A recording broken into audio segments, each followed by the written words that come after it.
Welcome to Escapists Anonymous, the fantasy fiction book club. I'm Dan. And I'm Sam. This is a podcast for people who love to read and who read to escape into worlds of magic and adventure. But don't let that adventure end when you finish your book. Join us on Escapists Anonymous to carry on the conversation.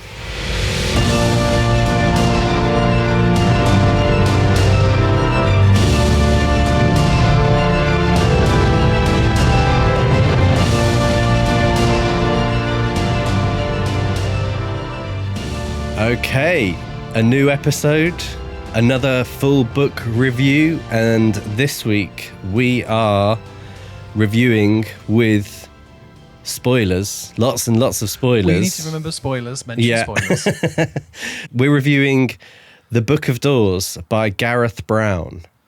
Some doors should never be opened. Some doors should never be opened. This came out in 2024, so it's like relatively new. It's about a year old. I got it while it was still in hardback. Yeah. Have heard some people on the social media influencer book community talking about this in glowing terms. So really interested to dive in. Glowing like a magical book in a hand.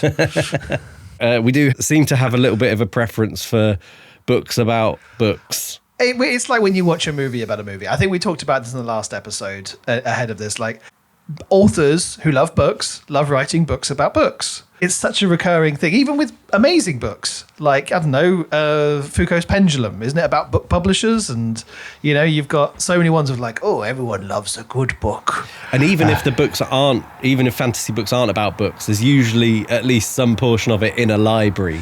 Yeah. Like, that's where the solutions are found. Yeah, exactly. And to be fair, books are an important part of our culture. And they are very influential and powerful. In the way that this book describes, maybe not. But we'll see. Yeah, so as usual, new book, new blurb. And I have no idea what the blurb says, so I'll be interested based on having just finished it. It's a bit of a long one. Settle in. Okay. New York bookseller Cassie Andrews lives quietly, sharing an apartment with her best friend Izzy. And yet she feels something is missing from her life. Then a favourite customer gives her an old and rather curious book. At the very front there is a handwritten message. This is the Book of Doors. Hold it in your hand, and any door is every door. Cassie is about to discover that the Book of Doors is a special book, a magic book, a book that bestows extraordinary abilities on whoever possesses it. Soon she will learn that there are other magic books out there that can also do wondrous or dreadful and terrifying things. Because where there is magic, there is power, and there are those who will stop at nothing to possess it. Suddenly, Cassie and Izzy are confronted by violence and danger. The only person who can help them is Drummond Fox, a man fleeing his own demons, but who has a secret library of magical books hidden in the shadows for safekeeping, because there is someone out there, nameless and evil, who is hunting them all. Because this book is worth killing for. There we go. Yeah, it's not incredibly inaccurate. I'm not sure I recognise the representations of either Cassie or Drummond as something missing from their life or someone running from their past. I mean, for me, it's the fact that Drummond is capable of helping. Because I find him an almost entirely useless character. Interesting, yeah. I mean, like, does he help? Is it kind of like, Cassie, I'm constantly doing things that I think you need protecting from something. I'm not actually going to be any useful at doing that. It's not really going to solve anything, but this is what I think needs to be done. Other than that, I'm going to tell you where to go, follow you around, and not come up with any of the solutions. He seems to know how to use the Book of Shadows, and that's about it. Yeah, he's a coward. So yeah, that's his skill set. His sort of area of expertise is hiding, which I will come on to some of the detail of that hiding later, but that's kind of fine as a blurb, I think. Yeah. You know, it's very descriptive of the early part of the story. Yeah. It leaves it open for the mystery that's to come. You know, it mentions the oncoming threat of the woman. I think it's a perfectly functional blurb. It insinuates that there's sort of one antagonist when we know there's two, having read it. Yeah, it hints at this wider world of people who are hunting the books. You know, some good, some bad. I think it's fine. I think I don't feel it's like misleading like some of the other blurbs that we've read. Yeah, but yeah, I think you make a good point about, you know, is Cassie feeling like something's missing? Like she's kind of like, she's not even a bookseller. Like, I'm just a waitress in a book cafe, effectively, where people come and have coffees and read books. Yeah. And then Mr. Weber dies, leaves her the book, and she's like, oh, great. I can do more traveling like I did on my gap year. Yeah. Yeah. So she's got this grief around her grandfather's death. So it's not that something's missing. I guess it's that she's lost someone that she loves dearly in her past, and has, as we find out through the book, some regrets, I guess, around sort of how that happened, and you know, wishes that she could go back and change things, and then just so happens that she doesn't she can't. But for a moment she thinks she might be able to. She might. I have issues with that. With the time travel element. Yeah, because me too. It's very passive.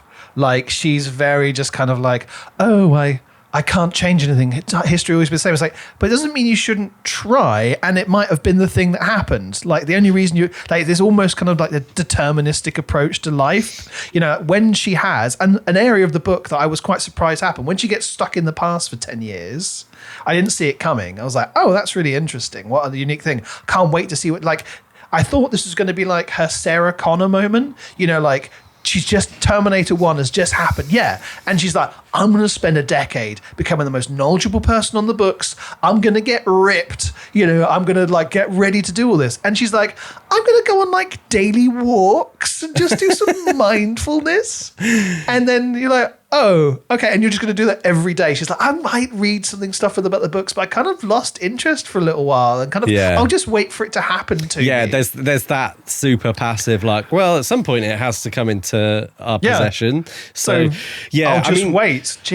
Jesus, like what a fatalistic approach. Yeah, this book, it was interesting because I actually enjoyed reading it. Like, you know, there are times where we've criticized books before where I've been like, oh, I got to the end of it.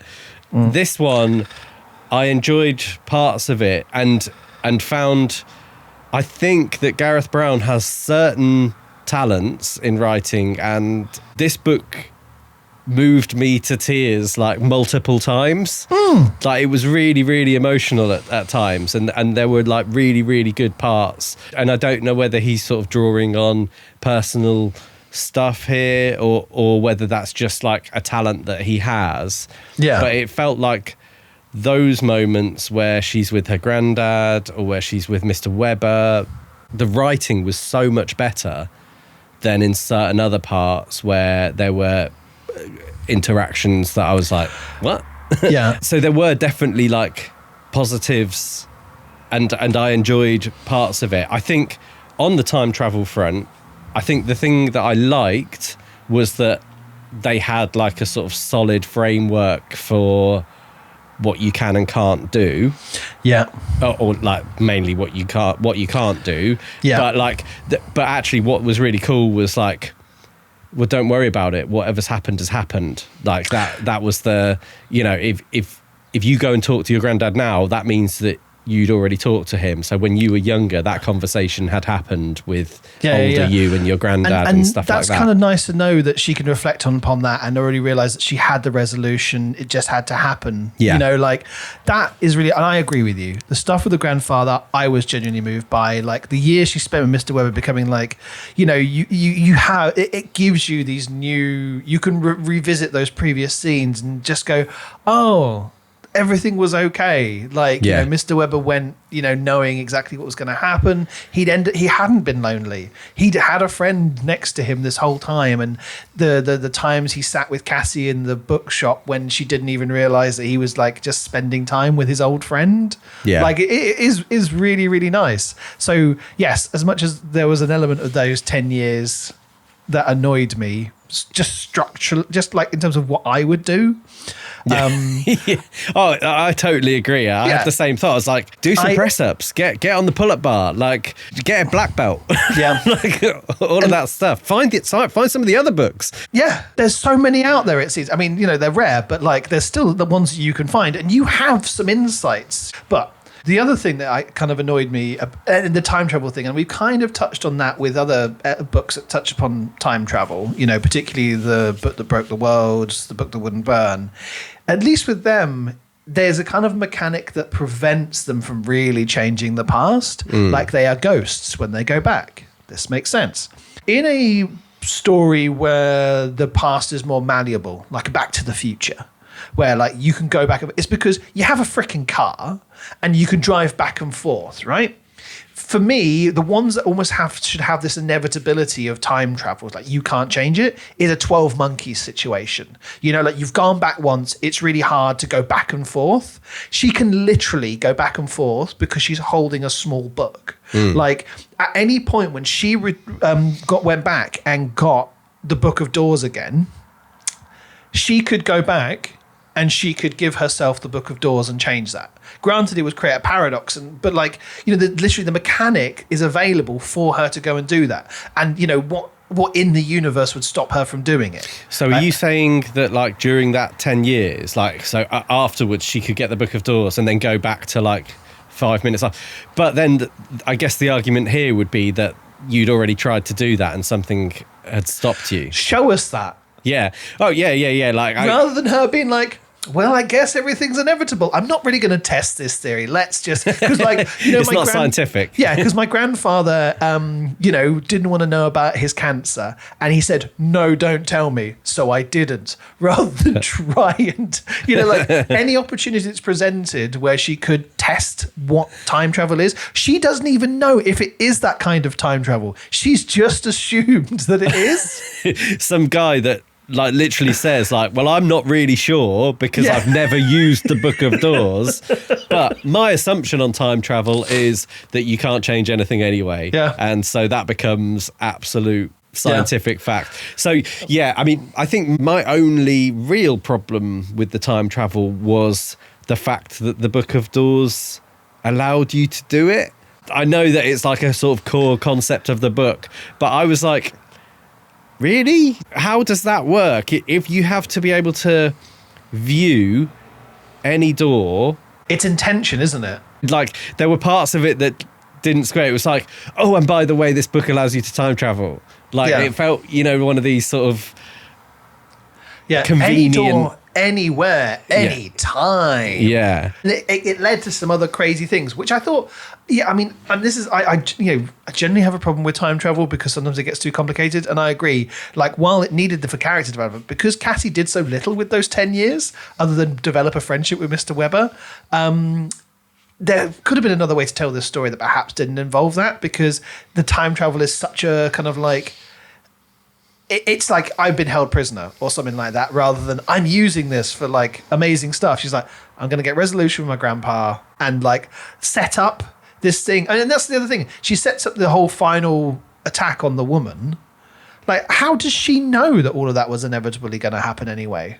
We're viewing it from a perspective where the storyline's telling us that the stuff's already been set in motion. So when the bookseller goes to pick up Izzy, we know that it's, already been set in motion because she's been sent to go there. But like, it's there again. I feel like there's stuff could have been changed, and we just don't know. And there's not been any testing of it. And I feel like this book is also quite averse to delving into the intricacies of this, not just with the time travel, but with the books more generally. Oh, 100%. Yeah, that's one of my big criticisms. But just to come on to the stuff with Cassie in that 10 years and Mr. Weber. So that there's, and I know you don't spend time on social media like I do and sort of delving in. So there's like a sort of subgenre of fantasy called like cozy fantasy. Yeah.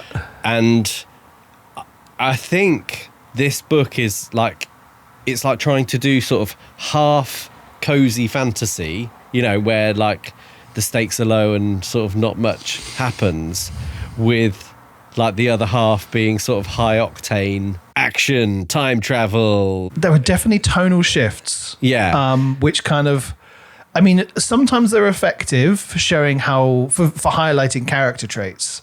For instance, the one that really stuck out with me was like, oh, I'm going to go to Venice. I'm going to travel here. And then we introduce the woman. She's like, I'm going to fill a tiny child with despair for the rest of her life. That's like the sort of kick a dog bad guy at the beginning thing, isn't it? It's like, I need to tell you that you need to dislike this person. But yeah, so I think it's trying to do this whole like cozy book community. Like, she's just a girl who likes to curl up and read with a book with a cup of tea, and that relates with the audience that I'm trying to sell this book to, but also here's a load of action, and maybe there was, like you say, the sort of the tonal shift was a little bit troublesome. I don't think some of the higher octane stuff I still actually really enjoyed, and I thought some of it was quite cool. Like the final fight, the fight scenes in the hotel, both of them. When she's like turning the floor into liquid and she's like making it ripple and flip people up into the air, and then when she turns the book into a skirt, so that she can use it differently. I was like, that's inventive. I wanted to have seen more of this in the book. And I was going to leave this for a bit more of a conclusion, but it's kind of like inviting me to come and touch upon this is like, I don't think the books should have been books. I think the story is made weaker by the fact that all of the items of power are books. I think it doesn't make sense. Now, my reasoning here is because, these characters are supposed to be book lovers, right? Yeah. Yeah, okay. At no point do these books of power read by it. And I know they're nonsense words, but like they don't use them like books. Like they keep talking about how much they love books, but they're not, these books don't function as books. They are nonsense. So it's not like any power they gain comes from their love of books or their understanding of books, or like, it comes from reading passages and emitting this kind of thing, or like having an understanding of books. These books could literally be anything, absolutely interchangeable. You get a kind of like a kind of a narrative explanation. It's because Cassie loves books. She becomes a transcendental energy being that creates the books and sends them off through time, which had a big problem with that as well. But the way in which they're talked about as well, it doesn't necessarily have to be books. I mean, like the people who go around collecting them, like Hugo Barbary and the woman, they don't care about whether they're books. Like it's not like these are all just, everyone in this world is like academics and you only get it through study of the books or an understanding of books. I was thinking like either these books should all be coins. They could be coins of power, minted and imbued with ancient powers or something like that, with glyphs on them that represent different things. Because at one point when Cassie is shouting at the woman, she's like, you abuse this power. You have so much power and you only ever use it for evil. I was like, oh, that's money. You're talking about a billionaire with loads of money. That metaphor would work more if these were coins. What if Cassie was a Pokemon card collector and they were all Pokemon cards? Yep. Because they're like, people collect them and they're highly valuable because some of them are really rare. I mean, I'm not an expert in this, but or just have it that like every single, like what would be more of a mystery is that every single item was a different thing. When they find the Book of Doors, right, in Egypt and like buried underground or something like that. What if it had been a modern item? Because if Cassie generates these, what if these were items that existed in her everyday life and they represented different elements of power, like despair and joy and all these things? It's like, something in her life, like the Book of Joy could be a book because she finds so much joy from them. And, I get that, and like, the one of despair could be some kind of forgotten toy and all these kinds of things. Because I get it. You read a book, it can cause joy, despair, blah, blah, blah, but do they cause shadows? Do they keep you safe? Like, they have something that is more kind of physically representative. It doesn't always have to be on the nose. It can be abstract and because it's based in memories. But by making everything books, yes, it means every single one can fit in your pocket. My feeling is probably that the justification is she loves books and that's the lens she sees the world through, and therefore, because she was the ultimate origin of all of them. But then also, like, every single book's the same size and shape. Like, yes, the covers are different colors, and I really like that, being like, oh, that's kind of a nice sounding description. But like, why can't some of them, like, the book of, like, one of the big powerful ones, like the Book of Control or something like that? What if it looks like a legal manuscript, or like a big kind of like jurisdiction, kind of like it's for people like me who like to collect books for their shelves and have them and all, want them all uniform, have them all line up nicely along the. They don't even store them like that. They store them individually in wooden boxes that you can't look at.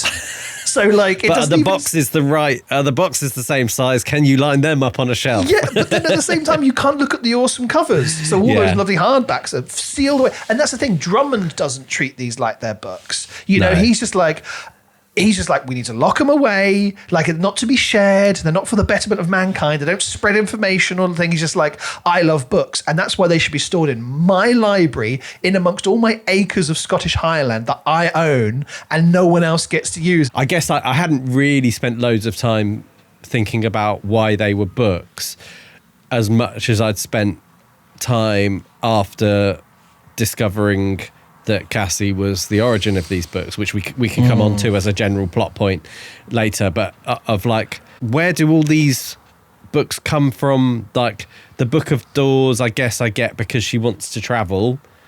I guess maybe the Book of Health due to, her grandfather. And due to her long walks that she took in Central Park.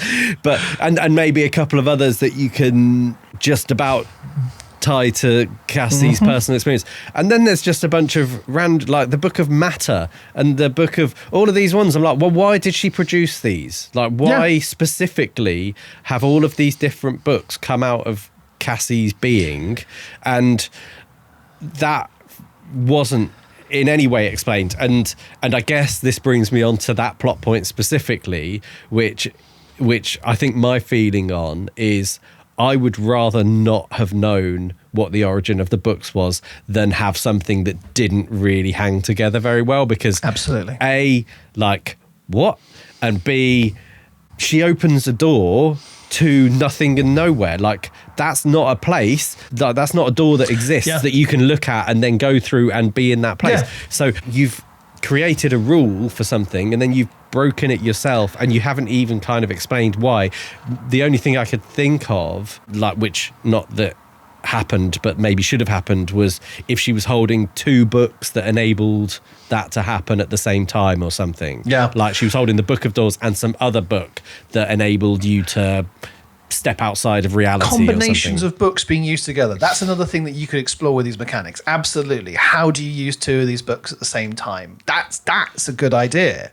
But, then it doesn't mean that she can't test the boundaries of what the rules are. Like, when they open the safe, that's a good move. You can be like, well, we need to listen to this conversation. Fortunately, they have a Victorian dollhouse in their house, and you could open this tiny little thing and just have your eye up against this tiny dollhouse door, listening into a conversation. There's loads of stuff you could do with it without having this really stupid thing that in this book didn't really have any effect on the story. The fact that she creates them is clearly for future adventures of the book squad, which is what we got as a setup for the end of this book. So in that moment, I was like, right, okay, this doesn't make sense. But given that it's happened, Cassie now knows that she's the origin, and that should give her some additional power or ability to wield.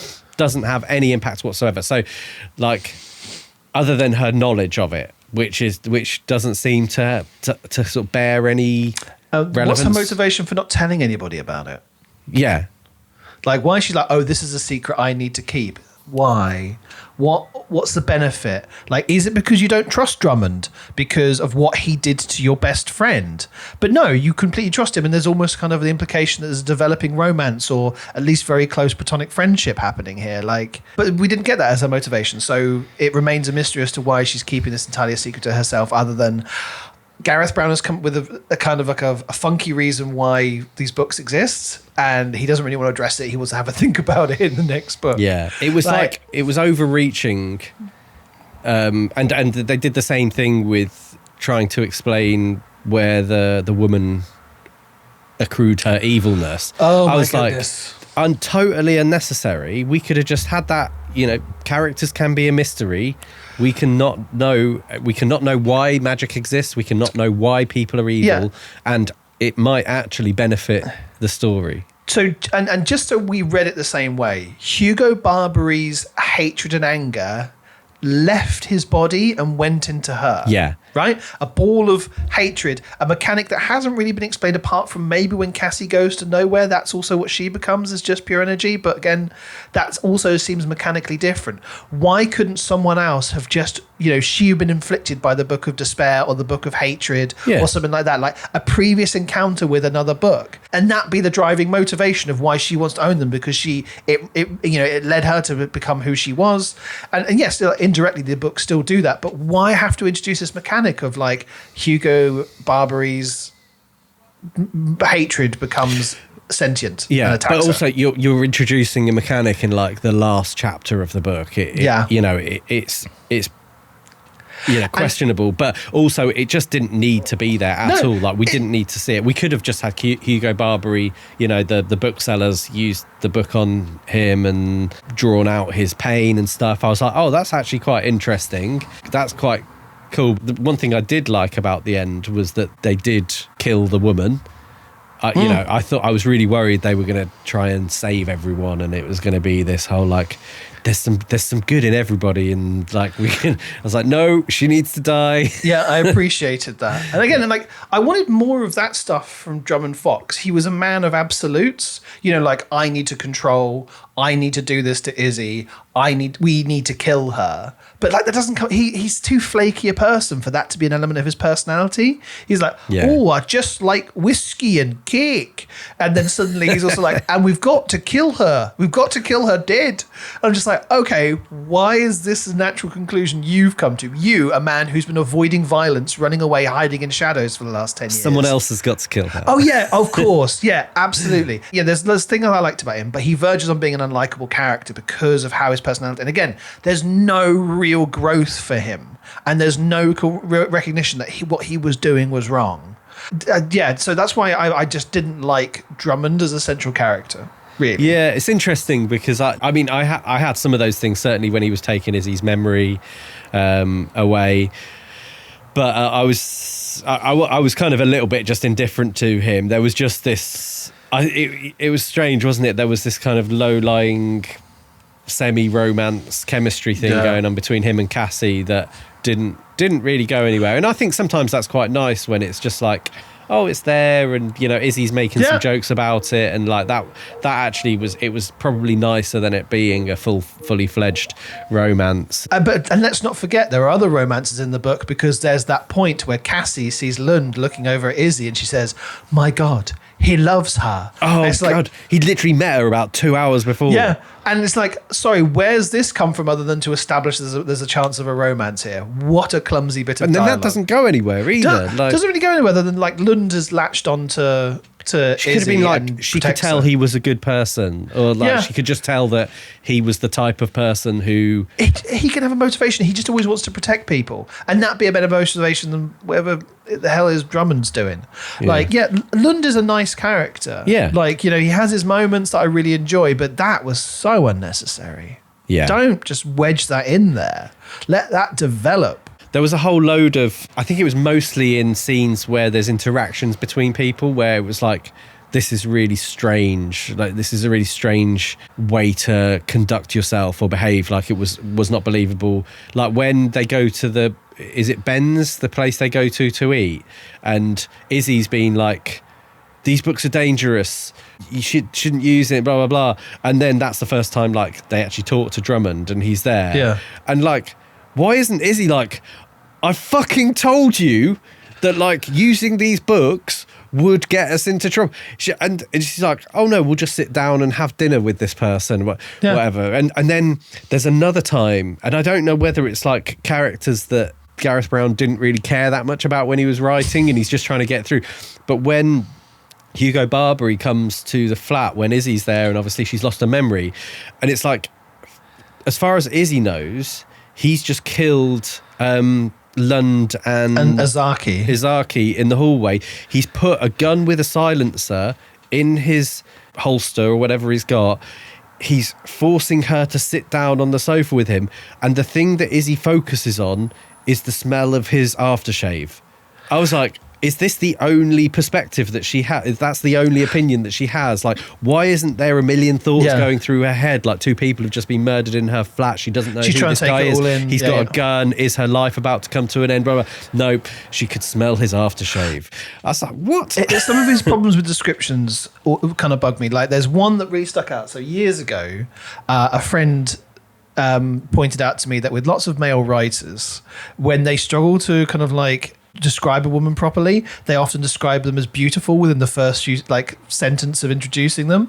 And Izzy is described as beautiful, like right off the bat, and then repeatedly throughout the book. Yes, we get other elements of description for her, like about her hair and stuff, but like we're constantly reminded about it, like, you're just beautiful. You're vibrant and beautiful. It's like, I know so little about who Izzy is as a result of your descriptions, and we just get this kind of like, you're right, we were so much of it we don't get when we're from her perspective, her internal thought process with any depth, and that comes on to, I think one of my big criticisms is we have like a really loose narrative, I think, throughout the whole book, because what I think we really should have is Cassie probably and maybe Drummond, just those two. And I don't want anyone else's perspective, especially not if it's going to be like 1 or 2 chapters throughout the whole book. So we have like Izaki for like 2 chapters. We have the bookseller for like 1 or 2 chapters. We have the woman for a little bit. We have Hugo Barbary for a little bit. Do we even have like Lund for like half a chapter? Yeah, we get Lund a little bit. And I was like, you need, unless you're going to do it like Joe Abercrombie does it, where you fully develop these people 3-dimensionally and give them all the warts and the flaws and everything, and you need to just really tighten it up. And then that enables you to do, you can dismiss the whole can't be bothered to tell you what Izzy's thinking side of things. Like, you don't need to. You can just have that as an event that happened off in the background. And then B, you can possibly develop Cassie and Drummond into a little bit more kind of 3-dimensional stuff, have more of the emotional stuff that's really good with Cassie, like that actually like makes the story tick along really nicely. Possibly get a little bit more into Drummond and why he's such a control freak, and actually make him like this sort of flawed character that absolutely make him deeper. Like, he needed to have more time to be reflect. Like, we obviously see his trauma, you know, when his friends get torn apart, and you know, we see that it helps to establish the threat of the woman, his connection to her, but I feel like it's all still very surface. Like, you know, I don't really know who he is when we get chapters from his perspective. Yeah, I came away from the book being like, I don't know him. I don't know where he went on this journey. I think I did enjoy having the chapters with the woman. I don't think that they were always done particularly well, but I think having from the perspective of the villain is also kind of a nice element. Yeah, well, pick one and and do it properly, but don't give us like 2 chapters. She didn't get enough for how big a threat she needed to be. I also think as well, because it just meant that like she kind of turned up a few times, and we saw her torturing people. We saw her house, establish the safe, and then the fight starts. I think that Hugo Barbary would be a better one to have like a perspective of throughout, because he's a bit more fun. Like he's kind of like taking some joy. I mean, I guess she's taking joy out of it, but just in a very dry way. But and we know at the end of the book why she's had so much of her personality pulled out of her. But then if you're going to do that, because you're right, I would like more of her, but I would have wanted a slightly different personality, because as a result of her losing a large portion of who she isn't exactly big on personality. And you're right, Hugo Barbary is a better choice for that. I mean, I also think Gareth Brown kind of leans in a bit hard into, again, clumsy ways of making someone unlikable. When Hugo Barbary's like, did I ever tell you about the 70s and how much, like, I loved it when women were subservient to men? That's my opinion. And you're like, oh, for God's sake.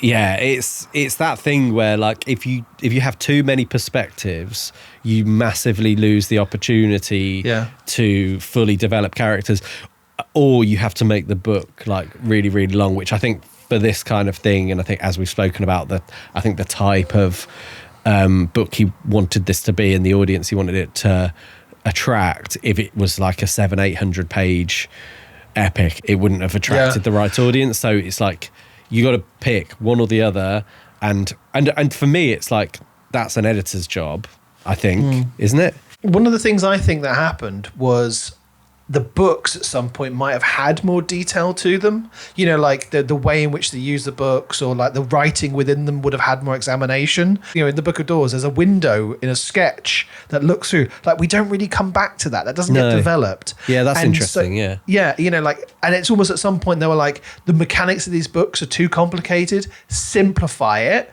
Because otherwise you're going to spend too long explaining how the books work. Yeah, and she held it, she had a warm, fuzzy feeling, and then it glowed a different colour or a certain colour, and then we're done. And I think that's me kind of trying to explain away why I found the choice of them being books quite arbitrary, because, like, there had to be more to them, surely. So I think we've talked a bit about the overreach, potentially, with that. I also think it lacks ambition, like, ironically, at the other end, where, so the title is The Book of Doors, and so obviously we've got this, like, the central book out of all the books. We had about, like, 2 trips to Europe at the very beginning of the book, and then obviously we get the time travel element, and it's just sort of used to go back and forward in time.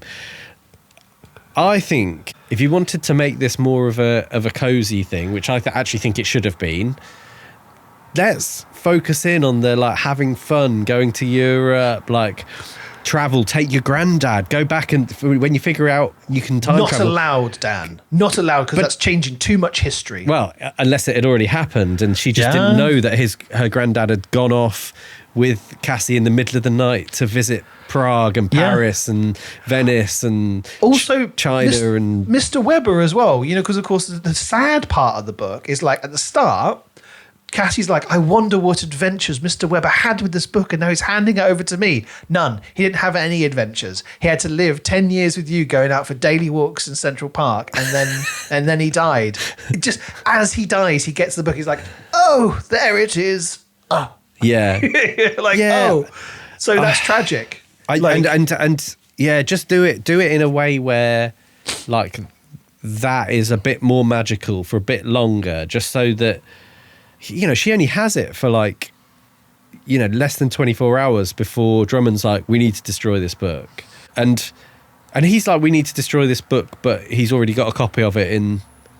So actually what he's saying is, you need to destroy your copy of the book so that only I've got the copy. Yeah, which is another thing which I hadn't flagged. Drummond's a bad guy.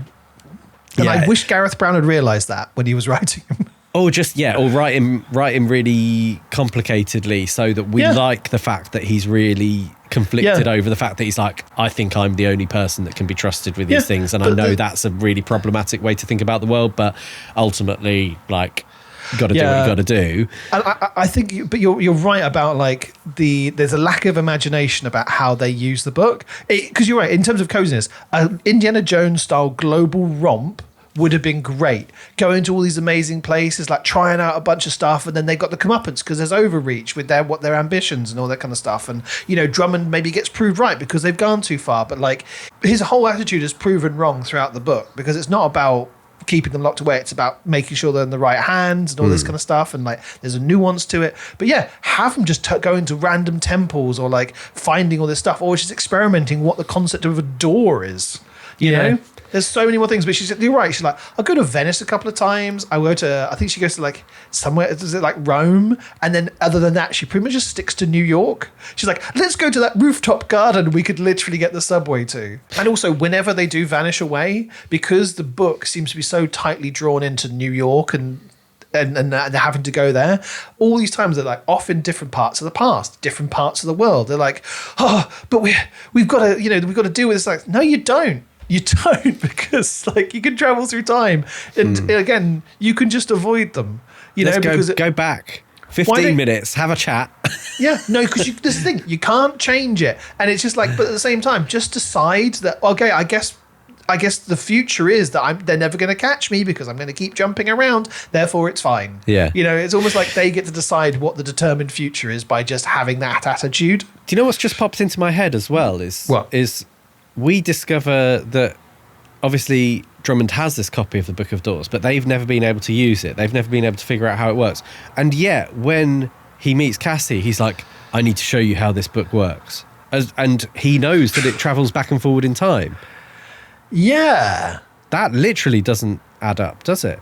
Because, I guess, like, he didn't know that was the Book of Doors upstairs, but he'd heard of the Book of Doors. But then how have you heard of the Book of Doors? But if he hasn't been able to use it, how does he show Cassie how to use it? Yeah. Like, because you can kind of do like, oh, the legend of the Book of Doors says you can use it for any time, but there wouldn't have been any knowledge of the Book of Doors because they have the Book of Doors and they don't know what it is. So how has knowledge of the Book of Doors come out? Because they found it in Egypt, they locked it away.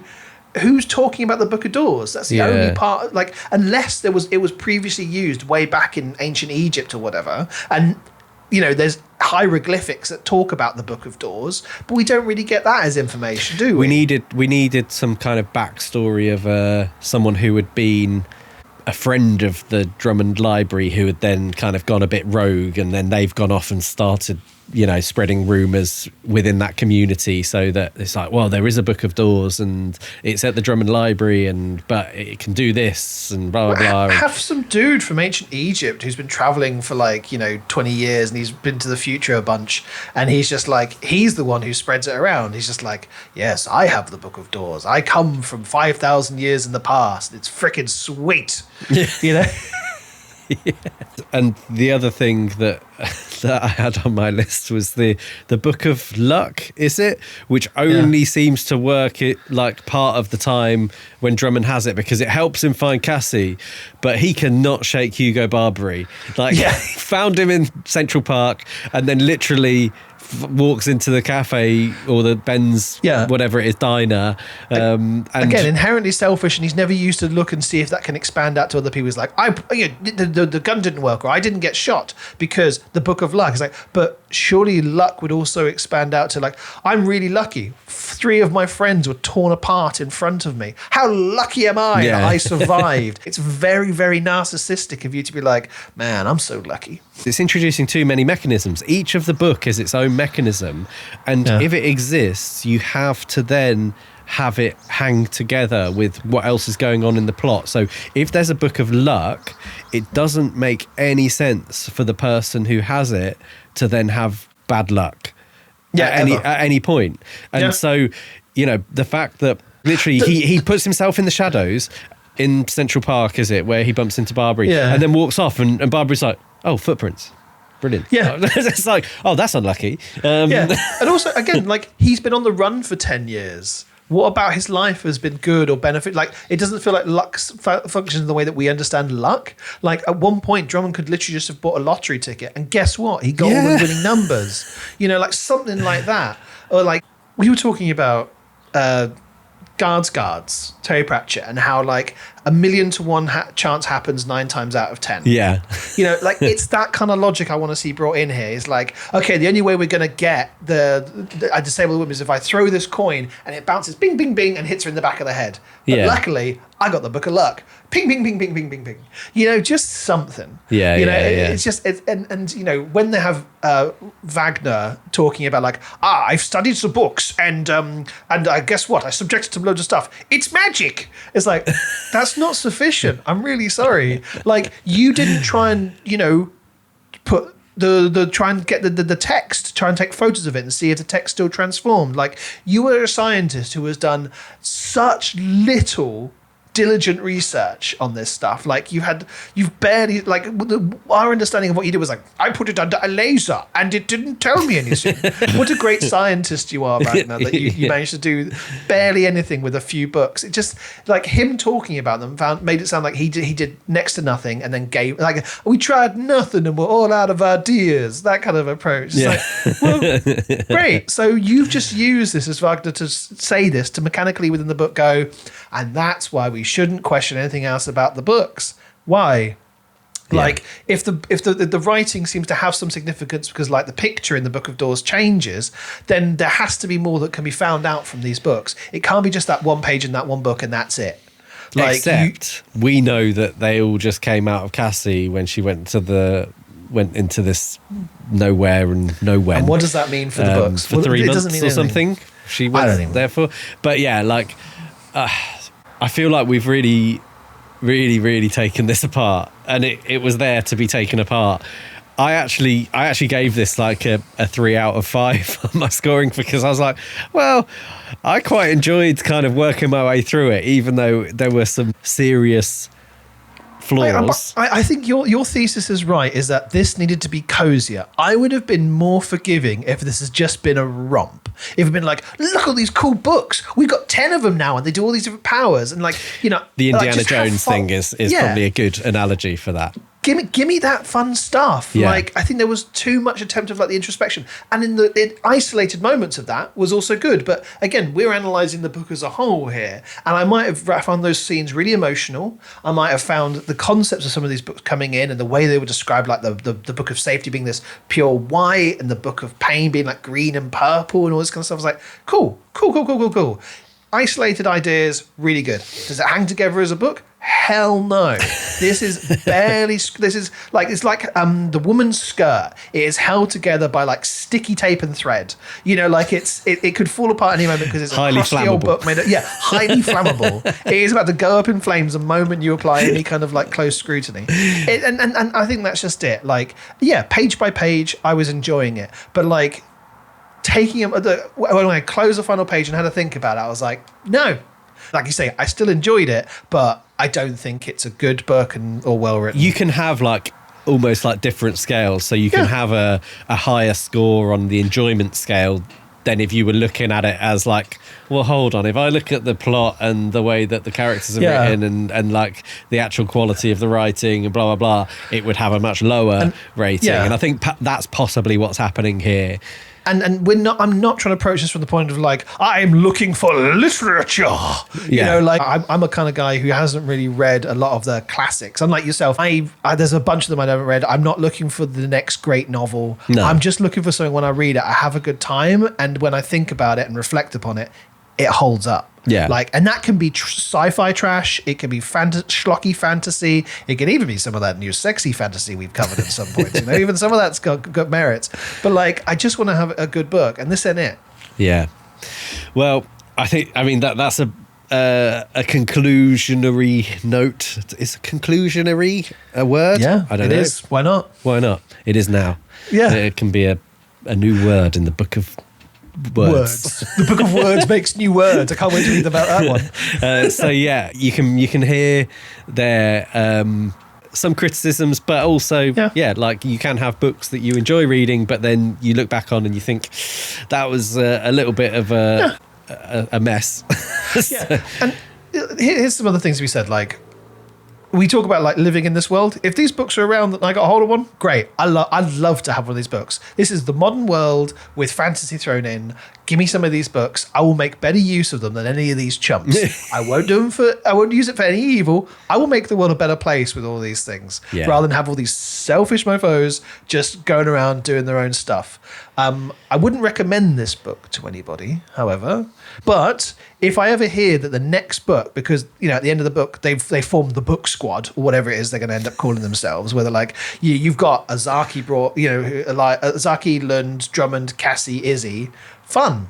They're off going to go and find some other books and add to Drummond's collection where he doesn't let anyone use them apart from his mates. I might even be tempted to delve back into it because I want to hear more about the books and the function of the books. You know what? Actually, if someone made a really good TV series out of this, or each episode or each series are looking for a new major book, fine. I would watch that, and it wouldn't even have to be very good. I'd probably still just enjoy it. But I think that comes to probably the headline is like potentially great concept, poor execution, that means that you could reimagine it a different way for a TV series where it actually maybe works better to just have these little problems that you solve week by week using these books and actually take out the explanations that don't make any sense, and actually you've got something that you can enjoy, you know, throwing popcorn at your face and watching. But yeah, like you know, obviously we do live in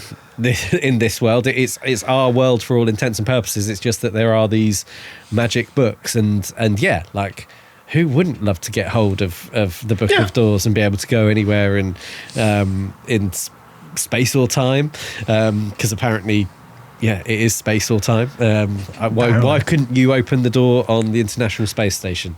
Or like, you imagine a potential alien door on Fleebox 9 and suddenly you can like open it. Like if you just keep thinking of weird and wild doors, you might, because the universe is infinite. It's probably out there. It's probably out there, yeah. And like you, I wouldn't necessarily recommend this. I don't know who I would recommend this to. I think that's what I try to do. Where we're saying no, I wouldn't recommend it. I think to try and be kinder, I try and think like, well, who might like this book even if we don't? And I think maybe if you just want something that you can read fairly quickly, you don't need to be committed to books 2, 3, and 4 in the series or whatever. And the story closes itself off. I think that. This is an easy read. You can do it in a few days. Yeah. That's it. There's our, I don't think I'm being unfair with this review. I suggested we try this book because I'd seen it on lots of people's books of, top books of the year. On Goodreads, it had a very good rating. So I am surprised that I didn't enjoy it as much as I really, really wanted to, because we enjoyed the concept. So, for those people out there who have read it and have really enjoyed it, I would really like to hear what we've missed or what you got out of it that we, might have, not, I guess. Yeah. Was it the concept? Was it the emotional moments that sold it for you? All of those things that, like, there are potentially good elements of this book, and the nature of this podcast is we are nitpicky. Like that's what we enjoy doing. But yeah, do leave us a comment below on YouTube if you're watching on there. Like and subscribe whilst you're there. That helps us out. Yeah. And if you want to drop us a message on social media, Instagram, TikTok, Facebook, just find us at Escapists Anonymous Pod, all one word, and drop us a message or a comment on any of our posts. And we'd really, really be interested to hear your perspective on it. We're going to be back in a couple of weeks' time, if you're listening in real time, with Lee Bardugo's latest release, The Familiar, and looking forward to a slightly different tone and feel for that one. No spoilers so far, but I'm about halfway through it and the dialogue is a lot better. Okay, well, we'll leave it at that then, but thanks ever so much for joining us, listening or watching wherever you're doing so, and all that's left to say is goodbye from me. And goodbye from me.